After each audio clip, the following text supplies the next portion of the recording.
ఏవి9 TV వార్తలకు స్వాగతం. వార్తలు చదువుతున్నాను పొన్నేటి.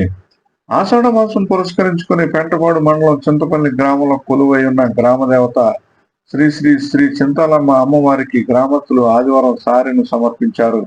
చింతపల్లి గ్రామానికి చెందిన తెలుగుదేశం పార్టీ గ్రామ కమిటీ అధ్యక్షుడు నడుంపల్లి సుబ్బరాజు, ఆబోతు దానయ్య, మట్ట నాగేశ్వరరావుల ఆధ్వర్యంలో మహిళలు పెద్ద ఎత్తున మేళతాళాలతో ఊరేగింపుగా బయలుదేరి వివిధ రకాల పిండి వంటలతో తయారు చేసిన మిఠాయిలను అమ్మవారికి సమర్పించారు. అనంతరం అమ్మవారి తీర్థ ప్రసాదాలను స్వీకరించి అమ్మవారి ఆశీస్సులను పొందారు.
ఏవి9 టీవీ న్యూస్ చింతపల్లి.